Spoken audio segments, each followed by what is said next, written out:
When choosing a level in a game, most games have you go straight into each level from a menu, but there are many that opt to use a hub world.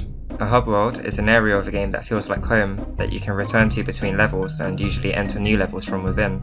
Think Peach's Castle from Mario 64 and Gruntilda's Lair from Banjo-Kazooie, or more recently, Ivory Towers from Yooka-Laylee, and Hat Kid's Spaceship from A Hat in Time. Hub worlds offer a few functions. They can immerse you in the world of the game, allowing you to seamlessly walk from level to level rather than taking you out of the experience and into a menu. Characters within the hub may talk to you, giving you more information about the world or building relationships with your character and, by extension, you. Hubs can also act as hidden, or not so hidden, tutorials to prepare you for the levels themselves. There have been many videos on hub worlds, but I haven't managed to find any about Perfect Dark's Carrington Institute, which is one of my favourite hubs. While the game does have you select levels from a menu, it's shown that the menu is accessed by the protagonist Joanna Dark through her laptop in her office within Carrington Institute, keeping things immersive and part of the world. What's particularly cool about this hub world is that it also becomes an actual level later in the game, which I'll talk about later in the video. As a hub world, it does a great job of world building. When you first boot up a new file, you're met with Daniel Carrington, your boss, who gives you a brief tour around the Institute. His friendly demeanour and Scottish accent makes him an instantly likeable character. You get to know the very different personalities of your other colleagues, just from short dialogues between them and Joanna. Some are lovely and enthusiastic. Hi, Joe. Hi. While others are rude and annoying. I just don't have the patience for this. Don't you have to be somewhere? You also make judgments about the Institute and the game as a whole. The place looks large, shiny, and well funded. You assume that Carrington is a rich man. The lighting choices, mainly in the lobby area, show off the best of the Nintendo 64's power, especially with its expansion pack. I think it looks beautiful. At the time of release, it would have given a glimpse into the potential future of games and graphics, which also might have added to the game's futuristic setting. It may literally have felt like a game from the future. I don't know, I was too young to remember. You also have computer terminals dotted about the Institute. Some of them give you information about the game, such as its characters and locations. As you play through the game, you unlock more of these profiles, giving you a small reward for playing, and incrementally giving you more to take in over time, rather than overloading you with lots of info before you start your first mission. It also gives you finer details about the game's world and story that you won't necessarily get from just walking around the Institute and taking in the atmosphere. Additionally, there's one computer terminal that lets you unlock cheats. These act as further rewards for playing, and incentives to complete the specific tasks demanded by those cheats, such as completing a certain level within a certain short amount of time. The cheats themselves range from useful things, like unlocking certain weapons to be used in any mission, to silly things like everyone having a big head. The game is just filled with features and reasons to keep playing. The Institute also acts as an effective and immersive tutorial. You begin in front of a laptop, which eagle-eyed players might notice is what contains the game's main menu. This tells them that you can view the menu and the game's missions at any time by accessing the laptop, which you learn how to do in one of the other office rooms. You can also access the laptop's functions by simply pressing the pause button, but this isn't taught to you from what I can tell. Now, while this is a cool, immersive way to integrate the menu into the world and convey its existence on a laptop without explaining it, something I love when games do, I was apparently not a very eagle-eyed teenager. When I first played back then, I either didn't notice or totally forgot about the laptop in that room containing the game's menu. So I searched the Institute for literal hours trying to find out how to start the missions, completing all the optional training missions without really wanting to, since I already knew how to play GoldenEye, which has the same controls, only to find out that completing them didn't even let me start the first mission. It was only when I paused the game to go to the toilet that I finally realised the missions were a simple pause button away. I'd call that a slight frustration of the mission menu being tied to that one laptop. It's great that you can also access it by pressing pause, but I never felt a need to pause for the first few hours, so I didn't notice. Rather than having the game explain to you how to access the menu, I would simply just put more laptops around the Institute that give you menu access, for anyone who forgets about the laptop in the first room. But it's a small detail, and my younger self was definitely just being a bit dumb. Other than this, the hub does a great job of teaching you about the game, from its world and story as discussed before, to its mechanics.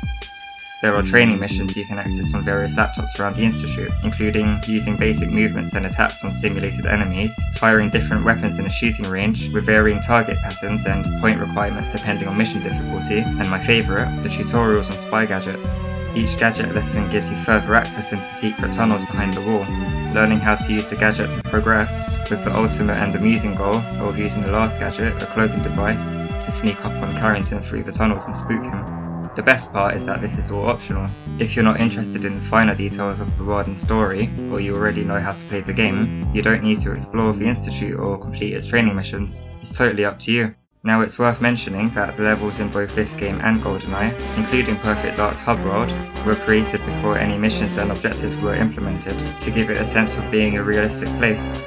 I don't remember where I read this, and I can't find the source for the life of me, but I definitely remember it being a thing. This was a very interesting design experiment, and its effectiveness is subjective.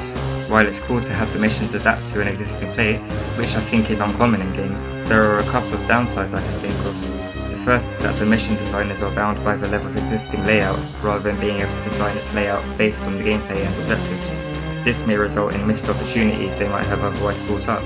The other downside is that the levels often contain dead ends and useless spaces. Sometimes that's not a bad thing, mainly if the useless area is at least made to look like a realistic space as the creators intended.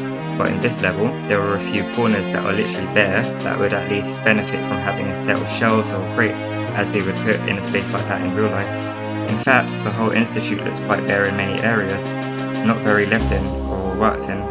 This is the case both in the hub environment and in the mission on all difficulties. The lack of decor in the dead ends could have been a result of space limitations on the cartridge. Maybe they'd already reached the absolute limit of assets to place within the level before it broke.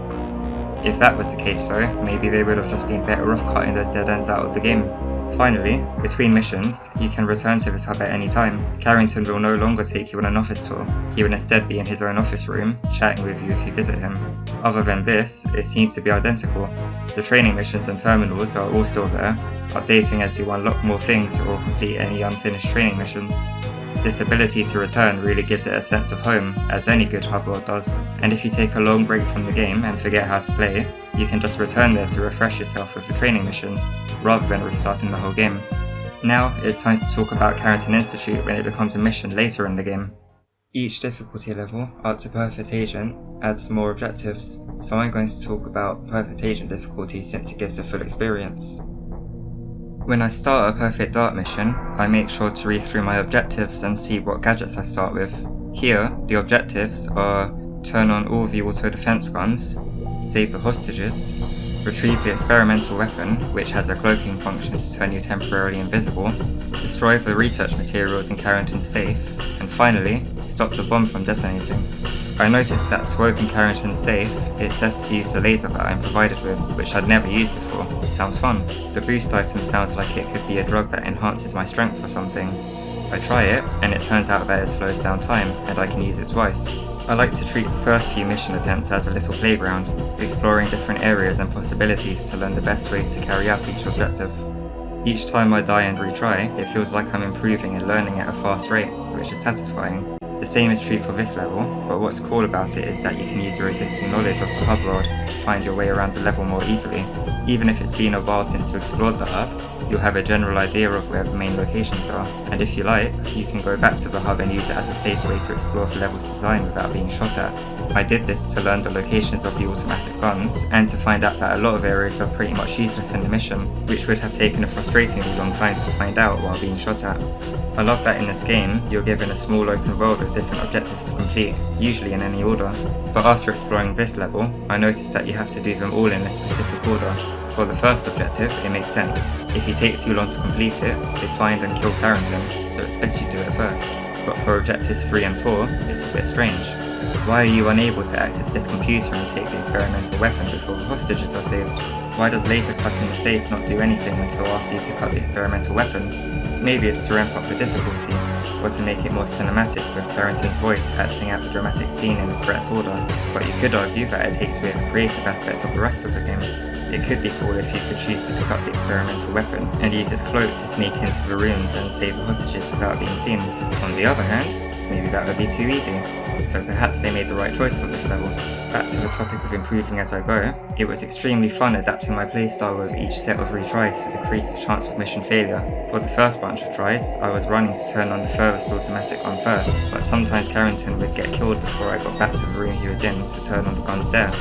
It took me an embarrassingly long time to work out that it was actually better to start with those automatic guns, so they could stop those enemies from killing him. For the second objective, I needed to rescue the hostages in every room without letting 3 of them die. It was difficult, especially in the firing range that had 2 hostages, and the simulation lab which had 3.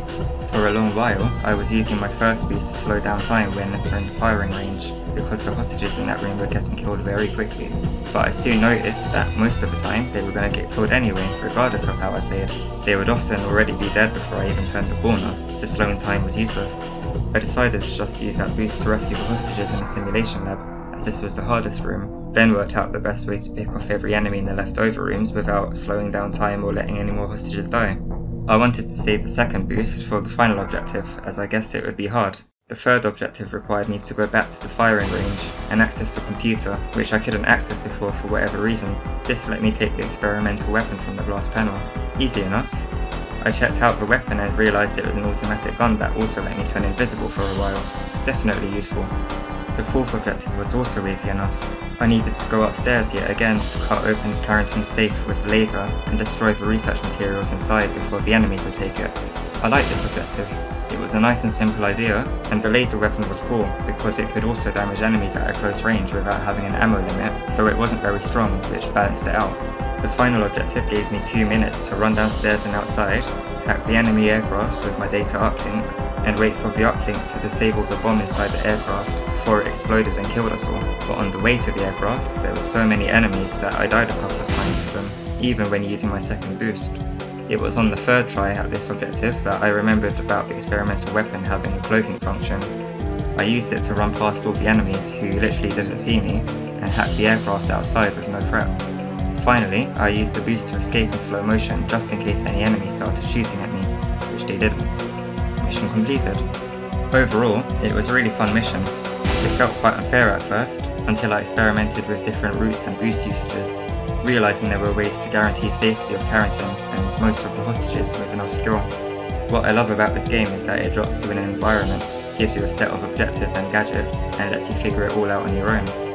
In the end, the only way I'd really improve the level, both as a hub and as a mission, is by removing the useless areas or making them useful, even if that's just by making the dead ends look realistic, being used as storage corners or something, or perhaps body armor could be placed in a couple of dead ends on easy mode. But it's no biggie, just a suggestion.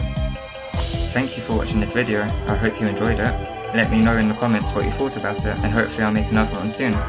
For the rest of the video, I'll just show you my full playthrough of the mission on Perfect Agent difficulty. See you next time.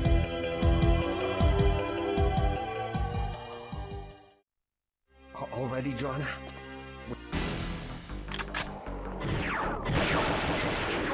We're under attack!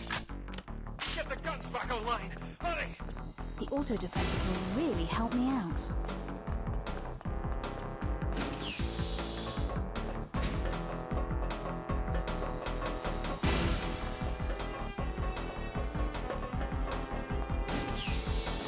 I've got a clear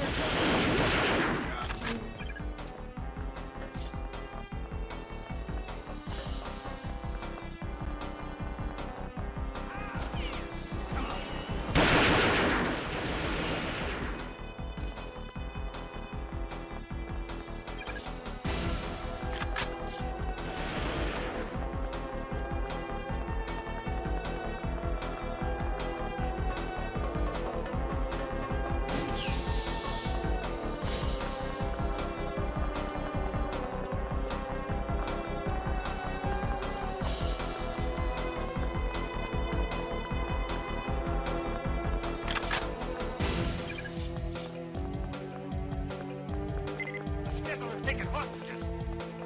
Get up to the offices and save them! Affirmative. I'll have to go carefully. The hostages are counting on me.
using a new form of shield technology.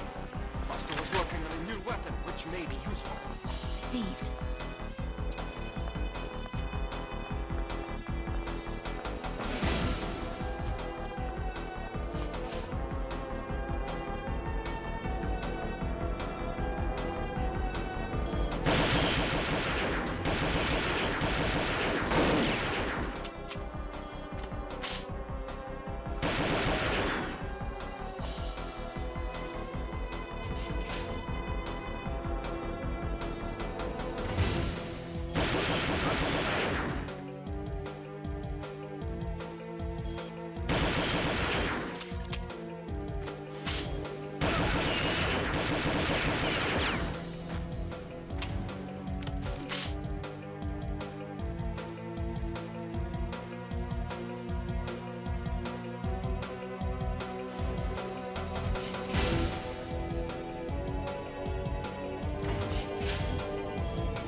What Foster was working on. Damn it! My office!